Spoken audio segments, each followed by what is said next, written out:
Hello students, good morning. Once again I welcome you in the today's science class. You know that last time we completed one topic name that is the magnetic force. हम magnetic force के बारे में एक बार दोबारा से बात कर रहे हैं बेटा. आपको एक नई चीज बता रहे हैं दैट इज द एक्टिविटी और एक्सपेरिमेंट. और इस एक्सपेरिमेंट में आपको क्या बताना चाह रहे हैं हम देखिए. To demonstrate attraction and repulsion. To demonstrate the attraction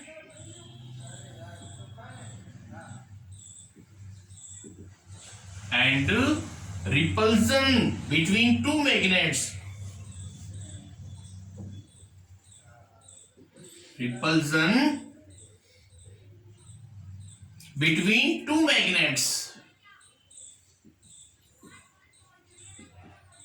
Two magnets. ध्यान से सुनना. हर एक्सपेरिमेंट का एक एम होता है, तो इसको हम एक्सपेरिमेंट तो ठीक है, लेकिन ये जो अपन ने हेडिंग डाला that is the aim of our experiment.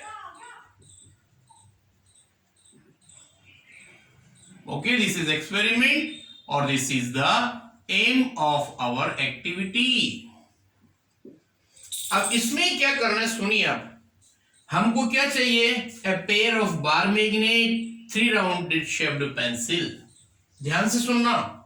हमने फर्स्ट में क्या किया, एक बार मैग्नेट ले ली और हर बार मैग्नेट में 2 पोल्स होते हैं.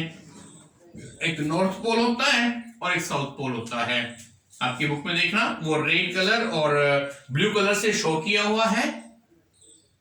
दूसरी जो मैग्नेट है उसको हमने क्या करा, पहले हमने पेंसिल्स अरेंज कर ली और उन पेंसिल के ऊपर उन मैग्नेट्स को अरेंज कर दिया. Right sir. उसके बाद सुनिए, इस मैग्नेट में हमने फर्स्ट में क्या करा, यहां पर इधर साउथ पोल रखा और इस तरफ नॉर्थ पोल रखा. इस मैग्नेट को कहीं नहीं कुछ डिस्टर्ब नहीं करना आपने को, सिर्फ अपनी जगह रखना है. और इस मैग्नेट को थोड़ा सा हम इसकी तरफ लाएंगे, थोड़ा दूर ले जाएंगे. तो आप देखेंगे जब इसको पास लाने की कोशिश करते हैं ना, तो ये मतलब ये मैग्नेट अपनी जगह फिक्स है, लेकिन इसको पास में लाने पर ये वापस इसको बैक में ले जाएगी. क्यों? क्योंकि दोनों जो नॉर्थ पोल और south pole, sorry south south जो पोल है, ये क्या होंगे, like poles. Like poles of a magnet क्या करते हैं, repulsion. Repulsion, so they take away from each other. मतलब एक दूसरे से अलग अलग जाते हुए आपको दिखाई देंगे. ओके, लेकिन उसके बाद उल्टा करके देखिए आप. इस मैग्नेट को हमने कुछ भी नहीं करा, एज इट इज रखा है हमने. ये वही पूरा सिस्टम, ये नॉर्थ साइड और ये साउथ साइड. हमने अब इसकी डायरेक्शन को चेंज कर लिया. मतलब कि ये जो आपकी मैग्नेट है उसको हमने इधर की तरफ नॉर्थ पोल रख दिया, इधर साउथ पोल, मतलब कि उल्टी पोजीशन कर दी हमने पहले वाले की. और आपको पता है इससे दोनों पोल्स अपोजिट हो जाएंगे, और मतलब कि unlike poles, that is unlike poles. और अनलाइक पोल्स क्या करेंगे, attraction, that is the attraction. मतलब कि आप जब दोनों साउथ साउथ हो या दोनों नॉर्थ नॉर्थ हो, देन लाइक पोल्स होंगे, उनमें फोर्स ऑफ रिपल्सन होगा. लेकिन जब कभी भी अपोजिट पोल्स होंगे, साउथ नॉर्थ हो या नॉर्थ साउथ हो, तो अनलाइक पोल्स एक दूसरे को अट्रैक्ट करेंगे. मतलब कि मैग्नेटिक इफेक्ट जो है ना, उसमें भी 2 टाइप्स हो गई, अट्रैक्शन और रिपल्सन. इसमें लास्ट में देखिए कुछ लिखा है बेटा कंक्लूजन में, we conclude that like poles of magnet repair each other and unlike pole of magnet attract each other. तो ध्यान से देखना, ये लाइक पोल्स हैं, इनमें क्या होगा, रिपल्जन, और ये अनलाइक पोल्स हैं, इनमें क्या होगा, अट्रैक्शन। अट्रैक्शन और repulsion between the object is another form of the push और पुल। हमने फर्स्ट में एक चीज पढ़ी थी बेटा, व्हाट इज अ फोर्स, उसमें हमने बताया था आपको द पुश और pull of an object is called force. तो यहां पर जो अट्रैक्शन और रिपल्जन है ना, ये भी जस्ट लाइक द पुश और पुल। और ध्यान से देखना, इसमें दोनों मैग्नेट एक दूसरे के कांटेक्ट में नहीं है, दूर से इफेक्ट होता है, so it is an example of the non contact force. Okay, यहां पर उसके बाद में ये पहली बात समझ आ गई, इस एक्टिविटी का यहां पर ये काम ओवर हो जाता है। दूसरी बात बता रहे हैं आपको, to observe the electrostatic force. ध्यान से सुनना, इलेक्ट्रोस्टैटिक फोर्स में क्या होता है। इलेक्ट्रोस्टैटिक फोर्स जो कि अपना कल की क्लास में लास्ट रहा था, इलेक्ट्रोस्टैटिक फोर्स में हमें क्या क्या चाहिए देखना। First number, that is the plastic straw. Our experiment, that is, उसका एम होगा to observe the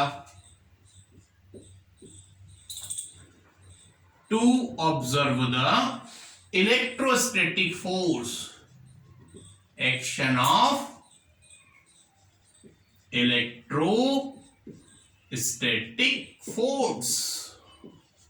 हाँ भाई, इतनी बात समझ में आ गई आपको। अब इसके लिए हमें क्या क्या चाहिए। First one, A plastic straw, blade, cotton thread and sheet of paper. मतलब हमने क्या किया इसमें देखना, फर्स्ट नंबर, एक प्लास्टिक स्ट्रॉ ले लिया, उसको ब्लेड की हेल्प से बीच में 2 पार्ट से कट कर दिया, काफी लंबा ले लिया हमने, इसको भी इधर बड़ा कर दिया और इधर भी बड़ा कर दिया, इसको बीच में से 2 इक्वल पार्ट्स कर दिया, राइट।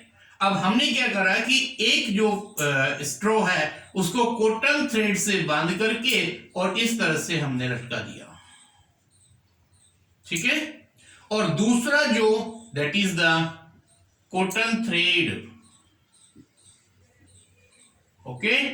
और ये क्या होगा आपके पास, स्ट्रॉ। अब इसके बाद जो दूसरा स्ट्रॉ बचा हुआ है उसको हमने क्या करा, किसी भी अपने जो ड्राई हेयर्स है उनसे रब कर लिया, then it will become the charge.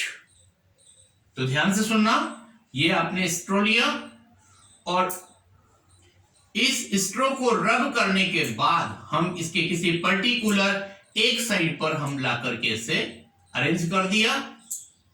ध्यान से देखना, जब तक आप इसको टच नहीं करेंगे ना, तो यहां पर जो भी चार्ज है, सपोज करो यहां पर पॉजिटिव चार्ज है, तो उसमें ऑटोमेटिकली नेगेटिव चार्ज डेवलप हो जाएगा और ये एक दूसरे की तरफ अट्रैक्ट होने की कोशिश करेंगे। लेकिन फर्स्ट कंडीशन कंप्लीट हो गई यहां पर। दूसरी बात, अगर आपने पहले फर्स्ट वाले स्ट्रो को भी अगर चार्ज करके इस पे लटका दिया और दूसरे वाले को भी आपने इसके चार्ज करने के बाद इसके पास में लेकर के आएंगे, then they will what move away from each other. तो एक दूसरे से दूर जाने की कोशिश करेंगे। मतलब क्या हुआ, due to the force called electrostatic force result repulsion of similar charge और attraction between the opposite charge. वजह क्या हुई कि जैसे यहां पर सपोज करो पहले की इसमें प्लस पॉजिटिव चार्ज था, इसको रब कर लिया, इसको भी पॉजिटिव चार्ज हो गया, तो इन दोनों में क्या होगा, they move away from each other. कहने का मतलब क्या हुआ, this result due to the repulsion of similar charge और attraction between the opposite charge. In this activity, we acquired the electrostatic charge after it has been rubbed with a paper. And here is an example of a charged body. कितनी बात समझ में आ गई। और यहां पर अब अपना नेक्स्ट टॉपिक आ रहा है, that is the gravitational force. Please try to understand, बहुत इंटरेस्टिंग फैक्ट है। It is discovered by one scientist name sir Isaac Newton. और साइंस की अंदर सबसे बड़ा स्टेप रहा, that is the third type of the non contact force, that is the gravitational force. Gravitational force का means क्या होता है, पूरी बात सुनो। Newton discovered, first number, discovered by Newton. और ध्यान रखना, इन्हीं के ऑनर में जो भी फोर्स की यूनिट है उसका नेम यूनिट न्यूटन रखा गया है। उन्होंने क्या बताया, all the object in the universe exert a force on all the object, this is called gravitational force और ग्रेविटी। मतलब कि हर इस स्पेस के अंदर जितनी भी हेवनली बॉडीज हैं या जितने भी ऑब्जेक्ट है ना, वो सब एक दूसरे के ऊपर फोर्स अप्लाइड करते हैं और उसको बोलते हैं हम ग्रेविटेशनल फोर्स। ग्रेविटेशनल फोर्स, इसका एक और नेम होता है, that is the force of gravity.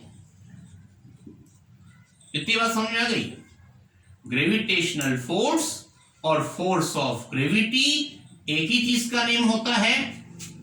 और gravity is not a property of the earth alone. आप किसी भी ऑब्जेक्ट को ऊपर फेंकते हैं तो वो ऑटोमेटिकली नीचे की तरफ अट्रैक्ट होकर आ जाती है।